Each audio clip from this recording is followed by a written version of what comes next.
My coverage of Computex 2024 is brought to you by ANTEC, Asus, Corsair, and G.Skill. To learn more about all their new products, check out the links in the description below.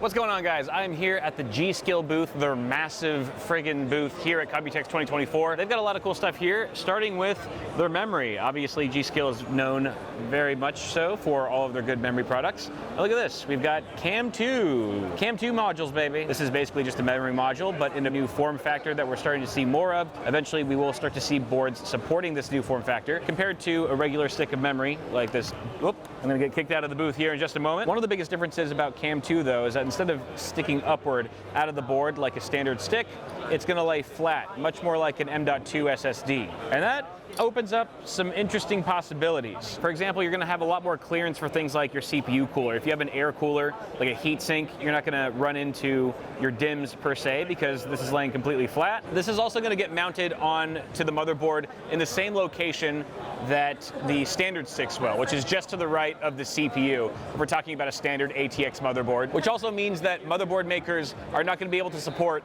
both sticks on a single board. It's going to be one or the other. Now, one question I have is how they're going to actually cool these. Is this going to be similar to existing DIMM modules where you're going to have an actual heatsink on them, like the ones that we see here? Or are we going to see more of like an M.2 heatsink that lies directly on it that can be removed upon installation? One other possibility is that you could see an extension of the VRM heatsink on a motherboard, eventually completing that C shape and going down onto these CAMM2 modules. I don't know, things are getting weird for motherboards and for PCs lately, right? Like at first I was like, motherboards look weird when they don't have cables, and now I'm kind of used to it with all the BTF stuff that we've been seeing, all the back cable connect board options that we have now. And now I'm doing it all over again with CAMM2. I'm like, the boards look strange when they don't have RAM modules sticking out of them, but the more I see this, the more I'm getting used to it. So here's an example of a motherboard. This is an Asus board, Maximus Hero. I believe it's a Z790 board, but this is exactly what the CAMM2 module looks like installed in a board that supports it. Like I said, it's in the same location as a standard DIMM module. Right now, these are supporting a max capacity of 48 gigs, so that's a 48 gig module right there. But this is half size. You could also go for a full size module, which I haven't actually seen in person yet, but in theory, we may see a full size version of this that actually extends to basically the ATX 24-pin connector. You can see that there's a screw down point right there, potentially to hold a full-size module that could give you over 90 gigs of capacity on a single PCB. As far as thermals go, these are actually supposed to run a little bit cooler on average than a standard DIMM stick.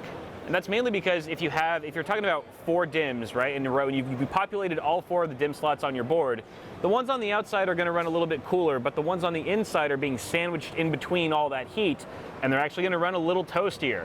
You don't really deal with that with a single module like this. I think there's another interesting application for this, and it's in the form of mini ITX motherboards. So theoretically, I was thinking, why not mount one of these on the backside of your board?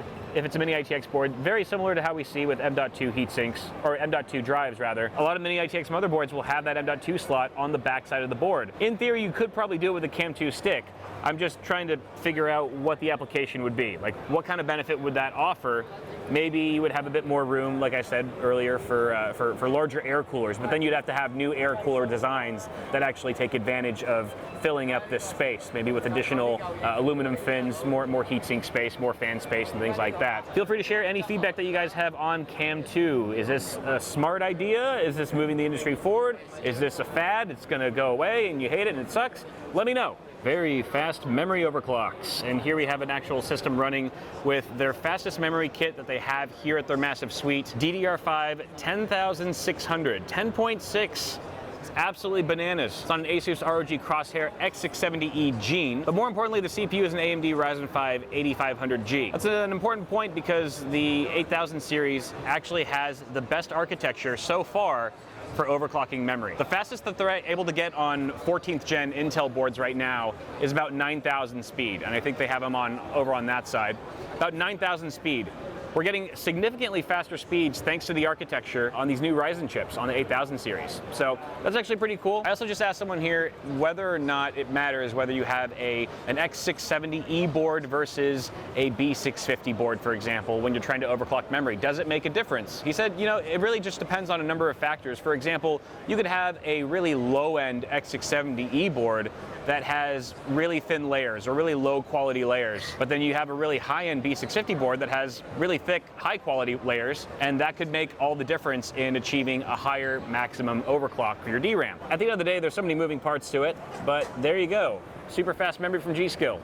Look at these black beauties. Oh my my. Now I cannot say too much about these gorgeous sticks, other than the fact that they are going to be releasing specifically for Intel's new platform coming very soon. This is G.Skill's Trident Z CK5.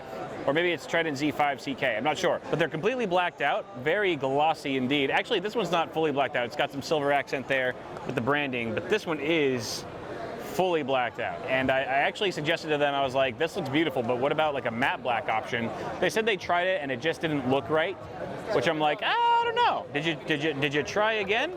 But this still looks phenomenal. It's like a piano black finish, extremely sharp looking. Again, it's for an unreleased platform from Intel specifically, so they can't give me too much information on it, but I just wanted to give you guys a little tease. AIOs, G.Skill has teamed up with TCOMAS. I have no idea if I'm pronouncing that right, but this is their GA800 AIO CPU cooler. Another day, another AIO, right? It's all the same stuff, rinse and repeat, no innovation. But wait, what's going on here? Yes, this is actually pretty interesting. We've got fans that come detached from their frame. So you install the frame first, and the frames, by the way, are daisy chained. So you daisy chain the frames, they're actually USB-C. They're using USB-C connections, which I think is very smart. So you daisy chain the frames onto the radiators first, and then you can mount the fans. There's pins, some gold pins right there, and they just snap into place. It's much easier with two hands, trust me. Boom, just like that. When you want to clean your fans, you can just pop them off, dust them off. Same with this side of the radiator. It makes it super easy, highly functional, and they actually look pretty good too. Seems like they're all about modularity with this AIO. You can actually pop off the entire LCD screen and swap it out for a completely different one. Look at that. And it lights up. I'm actually very impressed that I was able to do that, all that, just now within 3 seconds with one hand and still hold the camera steady. That's the ultimate test right there. But we also have a new case from G.Skill. This is their G351. G351, this is the mid-tower case. Very cool design. It's got a curved glass edge. This is becoming increasingly popular with case trends. And also wood paneling, yet another piece of wood accent on a mid-tower case. However, this one might be the most impressive so far because they're actually using a fairly beefy, thick piece of real wood.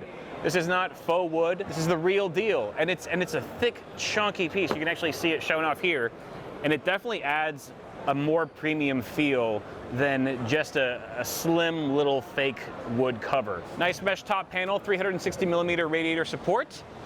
Full mesh right side panel, so you get additional 120mm mounts. You can get 3 of those. I don't think you can actually mount radiators here. I think it's just 120mm fans because there's just not enough clearance. It's a fairly compact case. Those are actually 140mm fans on the PSU shroud, and thankfully they have plenty of ventilation on both sides of the PSU shroud for intaking air. Otherwise those fans would be pretty useless. It's a clean looking case. I'm very curious to get some thermals on this. I'd love to see the performance numbers once the reviews come out, but you can look for this later this year for around 139 USD.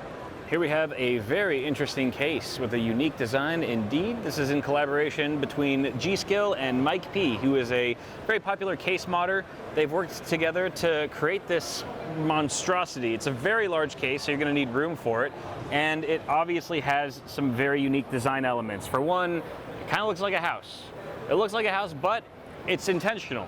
So for one, you have 2 360mm radiators at the bottom here, flanked on both sides. There's one over here and then one on the other side, intaking fresh air from the bottom. And because of the angle, the steep angle, you're actually getting a lot more clearance between the fans and the surface that you have the PC on for intaking air, as opposed to a more traditional case. You barely have any room there for intake.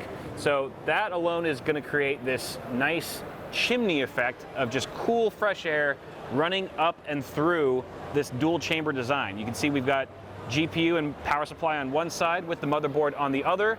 But wait, there's more. You can totally do it however you like. You can actually have the entire motherboard assembly on one side and reserve the other side for your power supply. And if you have like an additional PCIe card that you want to fit in there, you can totally do that. They're saying that even though there's this area for a, potentially another radiator or an AIO, it almost doesn't make sense. The cooling in this case is already so effective and efficient that adding an AIO or additional fans here kind of throws off the entire airflow design. And by the way, you have another triple 120 fan assembly at the top there, exhausting hot air out both sides of this chimney. I think they should just call it the chimney. Actually, that would be really badass if they just called this case the chimney.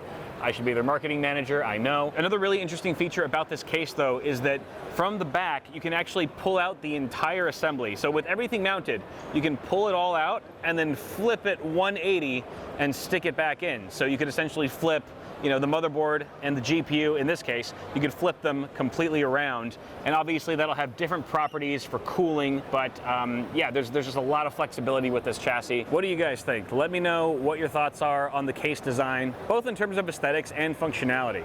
It's kind of growing on me. I feel like this would open up the door for some really fun case mods. Maybe turn it into like a little temple or a Pizza Hut or something like that. Feel free to comment down below what you think. That's going to do it for my coverage of G.Skill here at Computex 2024. Guys, thank you so much for watching my coverage so far. Make sure you get subscribed so you don't miss any more videos coming very soon from this event. I will see y'all in the next one.